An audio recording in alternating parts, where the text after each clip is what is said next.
Hello, welcome to ONTIC's Connected Intelligence Podcast. I'm Fred Burton, ONTIC's Executive Director of Protective Intelligence. This podcast offers valuable insights and practical advice to help you navigate the complexities of modern corporate security shared by leaders and innovators in the field. Now, on to the discussion. Hi, I'm Fred Burton here with my old friend Jack Carr. Jack is a former Navy SEAL who led special operations teams as a team leader, platoon commander, troop commander, and task unit commander.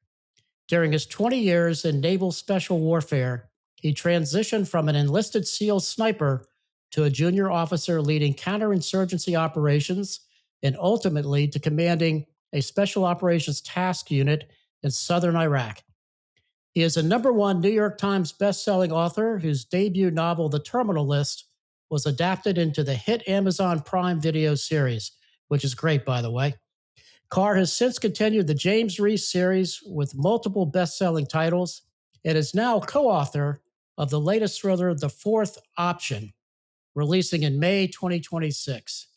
Jack, welcome back to the show.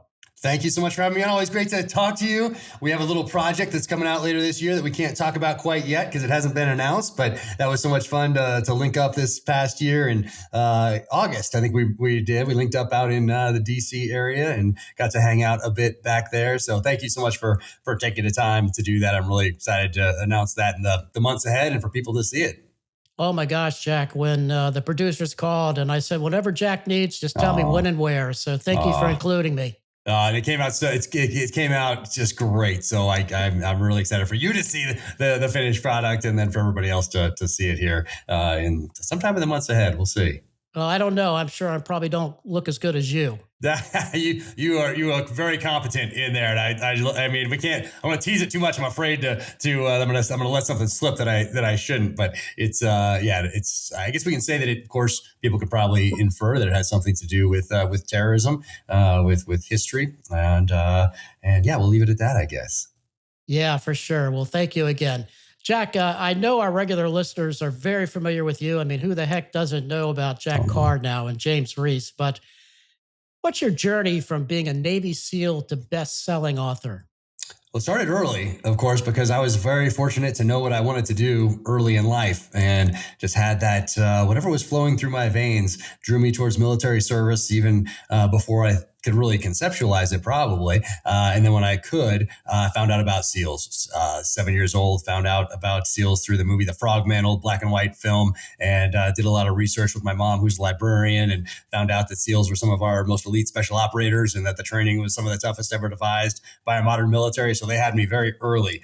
And of course, then I'm reading everything I can possibly find, whether it's a Time magazine, Newsweek magazine, U.S. News and World Report, anything on the news, anything on our local paper, anything in the New York Times, anything in the Wall Street Journal, anything passing over our kitchen table that had a picture on it, usually at that age, that had something to do with the military, whether it was Falklands War, of course, 1979, Iranian hostage crisis, Beirut barracks bombing in 1983, anything like that, TWA 847, Achille Laurel, Pan Am 103, anything like that. I just devoured it, even at that young age. And I was also started to read fiction, transitioning from the young adult type fiction, like the Farley Mowat type books, in around 5th grade. And certainly by 6th grade, I'm reading the same titles that my parents are. And that's when Tom Clancy is climbing to prominence with Hunt for Red October, and then Red Storm Rising, and then Patriot Games and Cardinal of the Kremlin. And then I saw him branch out from the fan perspective, from a reader perspective, into nonfiction and into co-written thrillers in the early 90s with the Guided Tour series,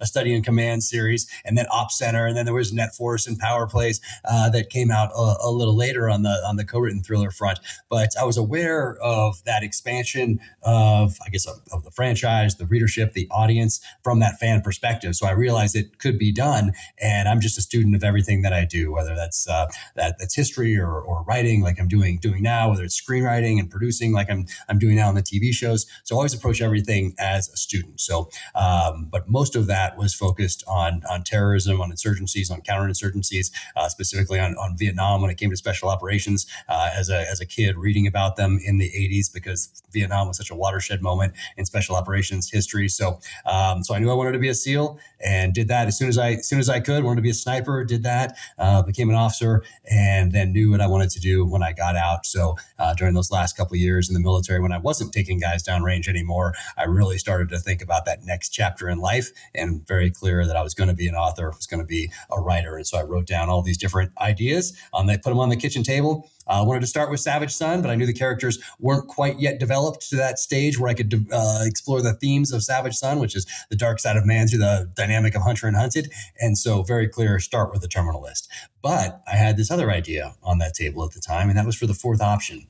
And then in the summer of 2021, we're filming the terminal list out in LA. We're in our last couple weeks of filming. We had a day off, and I started thinking about things outside the terminal list universe that I could do. So I expanded upon that one-page executive summary I'd written all those years earlier, and then turned that into a 40-page PowerPoint presentation. Actually got it into the Hollywood pipeline, and then I clawed it back when I saw how it morphed from my original conception. I had two projects out there, and I saw one of them morph from its idea, from its executive summary, from its treatment, from its outline into something else. And that bothered me.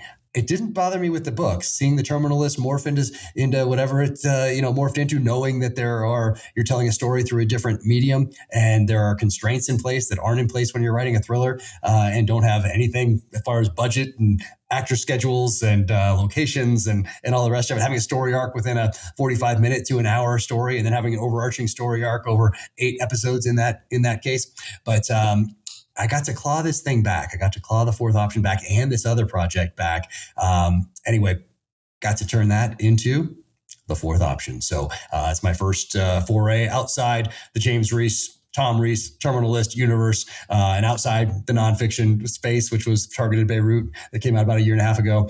So this is the first in that in my next foray. And I have a whole bunch of different ideas, though. So I have a whole bunch of these different series that I want to start at the appropriate time. And this is the first one, and could not be more excited with how it came out. But it really explores justice through the eyes of two characters, Chris Walker, who is really that vigilante, and then through Jarrett Stanton, who is really that, he's that family man, college educated, went to law school, became an FBI agent, has never had to shoot anyone in the line of duty. He's a data-driven guy, builds his cases, and how he and Chris Walker get closer and closer to their penultimate encounter at the end, and what justice means coming from both of their perspectives. So that was a very long way to answer that question. Oh my goodness.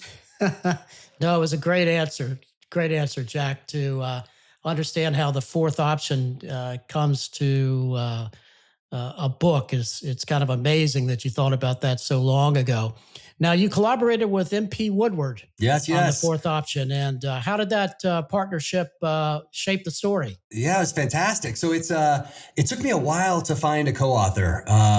And I went through all sorts of different books and thinking, hey, would this person are they at a stage in their, trajectory in publishing where they might want to collaborate with me? That's a question.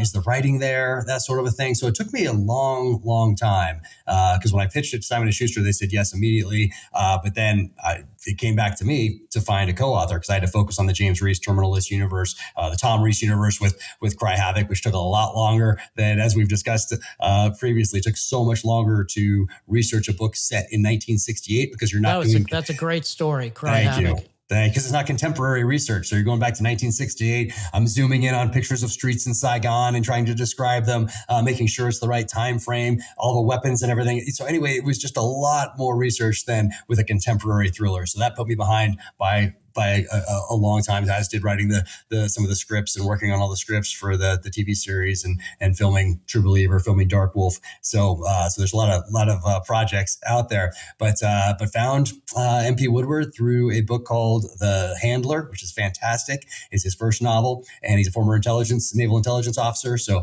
reached out to him, and he was all about it. So I sent him this 40-page PowerPoint presentation that I put together on all the characters and the story. And so this was really well well thought out ahead of time. One of my other projects, the other one that I had in the Hollywood pipeline that I clawed back, that's also really well thought out. And then I have some other ideas too that aren't as thought out, that are more in that executive summary phase, so that one page type of a thing that gives the characters and the theme and the basic plot, how it starts, how it ends, that sort of a thing. But I don't know how. It'll be interesting to see if I do, and I'd love to turn those into books, but let's say I do, and how that would be different because they're not as thought out as these other two projects are, to include the fourth option. So the fourth option was really well thought out. So got that to MP Woodward. We went back and forth for a few months on text and email and Zooms, building out the outline and talking things through, getting that fairly robust. And then he took it from there and came up with a rough draft, got that to me last August. And then I spent about 7 months working on that until just about a month ago. So pretty close to publication date, where I finished my final edits on that. And it's I could not be more pleased with how it turned out. I wanted to make sure it was different from the Terminal List and not just, I didn't want anyone to ever say that, hey, this is just Terminal List light type of a thing. I wanted the characters to be different. And from my perspective, having come from special operations, everybody's different. But from the outside looking in, if you don't come from that world, I can see someone saying, oh, this is a very similar character. He's a former Navy SEAL, has a touch point with the CIA. But for me, having been in the military for 20 years, everybody's different, and everybody's bringing their experience up to their time in uniform, to the current problem set, to their time in uniform. And so for me, it's not hard to think of a different character because that's the world that I came from, and we're all different. But I was very cognizant of the fact that someone else might not see it that way. So James Reese, family man, obviously. Chris Walker, no family, about to end his life. He feels guilty for the loss of his friend in Afghanistan. And then he gets the call from that friend's widow that saves his life. And then it's my modern interpretation of the Stranger Comes to Town narrative, our Western mythology of Have Gun, Will Travel, which is a 1950s, 1960s television show. It's a radio show previously before that. But Paladin, exactly, which is the name of the dog in the Belgian Malinois in the book. So there's a lot of nods to those old Westerns. But I remember watching that show with my dad when I was a kid. And so it all started there. And then there are little hints of, let's say, Shane, of High Plains Drifter, of Magnificent Seven, of Pale Rider, maybe a little drop of the A-Team from the 80s, maybe a couple drops of the Equalizer from the 80s, maybe even a little hint of Airwolf in there as well. Oh, wow. So there's Stringfellow Hawk. That's it. Exactly. So there's all those influences, because really what I am is I'm all my experiences, and all my experiences include all the books that I've read, the television shows that I've watched, the movies that I've watched, everything that I've learned along the way in uniform in Iraq and Afghanistan, all those lessons. And all of that is just who I am today. And a lot of that comes out in the writing, because my heart and soul goes into every single word of all of my books. My goal is always to improve with every single one. That's my pact with the reader, who's trusting me with time they're never going to get back. So up to this point, I think they've each gotten better. But Chris Walker is a different character, and instead of jumping on that horse and riding into town, he is jumping into his Volkswagen bus pop top camper from the 80s, and in the passenger seat is his dog, Belgian Malinois, as he's a former dog handler. And off they go to New Orleans. I really wanted to set a novel in New Orleans. I have for a long time. Went there twice when I was in the SEAL teams, and it just made an impression. So my idea is for each book in this series is for Chris Walker to go to a new town and have that be a character, essentially a new backdrop for the story. And in this case, it's New Orleans, and it's like exploration of justice is really what it is. Hey everyone, Fred here. If you're enjoying this conversation, take a moment to rate and review the Connected Intelligence podcast on your favorite listening platform. Your support helps us grow and bring even more insightful discussions to your ears. Also, don't forget to subscribe so you never miss an episode. Now, let's get back to the conversation. That's amazing. I know that the fourth option is going to be a tremendous success, Jack. Now, your books are always so very well grounded in real world tradecraft and operational details. How do you balance that authenticity with storytelling? Yeah, I think it's more those feelings and emotions. It's of course I'm going to get the some of the stuff right as far as making like someone loading their magazines and making sure there's a round in the chamber, doing their press check, and sighting in a rifle before using it for the first time, like that sort of in real life. I mean, so doing all those things that all those that live by the gun know to do, but oftentimes don't end up in the pages of a thriller or don't end up being shown on television as part of a series or as part of a movie or something like that. So all that comes very natural to me. It would be very unnatural to say that, hey, this guy just grabbed a shotgun and turned it on someone and shot them. Like that would be very odd for me to do. He has to know that type of shotgun, how it operates, what's in it, as far as when it's loaded, like all of those things that come into play that we all think about. It would be strange for me not to do that. Watches, of course. Watches play a role in this one as they do in the Terminalist. That time is something I've thought about since I was a little kid. Just very aware that the time is something that is in. We don't know how much time we have on this planet. I've always been very, very aware of that, and so I weave that into all of the novels as well, and that's represented through timepieces. It would be very odd for me not to have a character that had a certain car, because that tells you something about him. James Reese has the Land Cruisers, and Chris Walker has the Volkswagen Bus. So it'd be very strange for me not to have just to have a vehicle in there and not to have it mean something to the character. It tells us about it with Jared Stanton in this book. He has his take-home Suburban, essentially, say take-home Tahoe, that has his FBI weapons and his windbreaker and all that stuff in there, organized and ready to go. So all those things mean a lot to me as a reader, and would be very odd for me not to do that. So that's once again a very long way to answer your question. Is that it all comes very natural when it comes to that, and if it's tradecraft to the gear, and then if it's tradecraft that I don't know when it comes to something like surveillance or FBI, what they're allowed to do, what they're not allowed to do, that sort of thing. CIA, what they can do, what they can't do, what their capabilities are, what I can project some capabilities are because they're maybe classified or whatever. I use my imagination.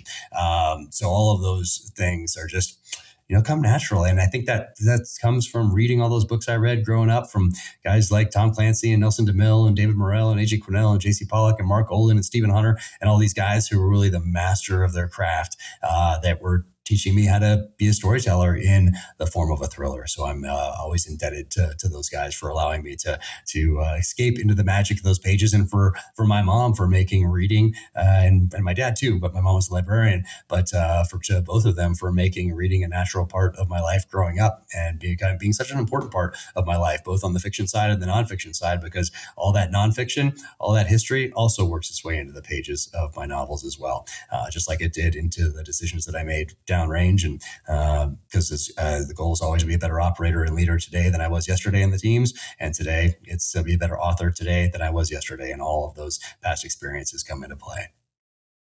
Jack, you certainly are a master of your craft, and you and I both know we've had many events together, and we know this community and the intelligence business and the security professional industry that many of us live in, and so forth. And I think readers have come to expect you to talk about all your gear and your weapons and the watches and the vehicles and so forth.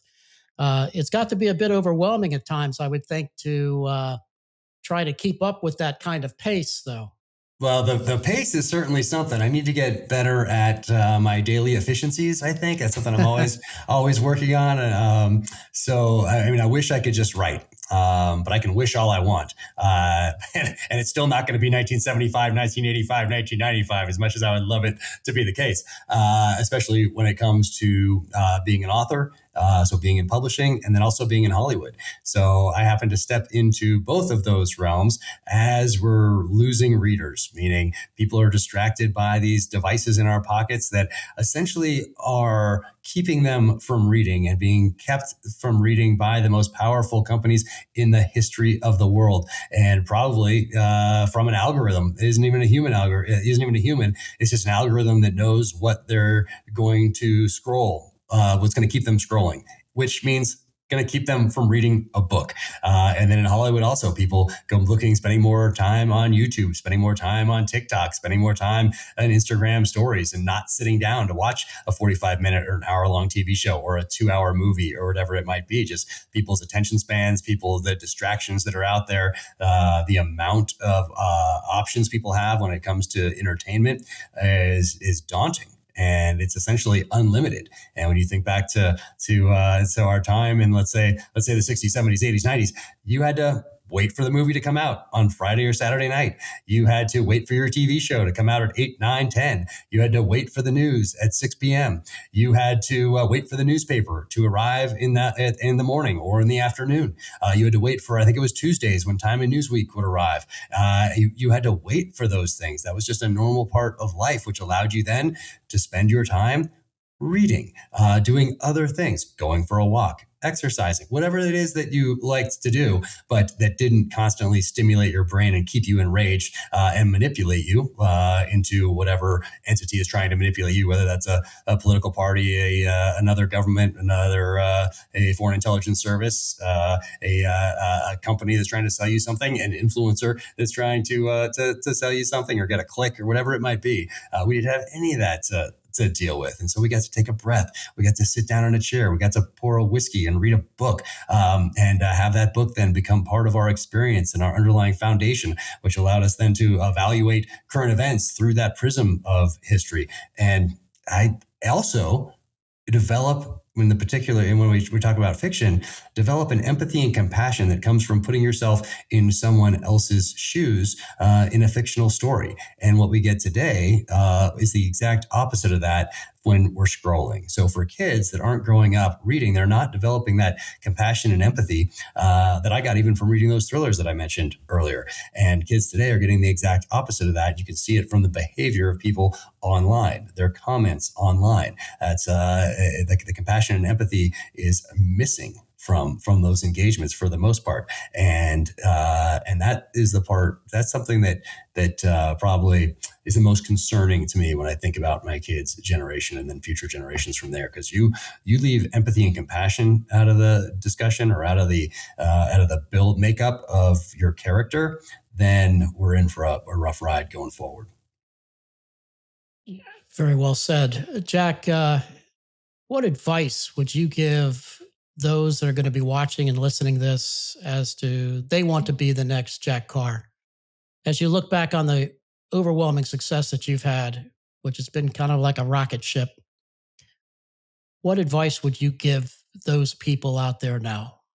Yeah, well, I don't look at it that, I get that success thing. People bring that up all the time, but I don't really think of it that way. Yeah, I'm just always continue. Yes, I can accomplish the goals that I wanted from when I was young, become a Navy SEAL, serve my country in uniform, in combat, and now become a #1 New York Times bestselling author, have something adapted to the screen.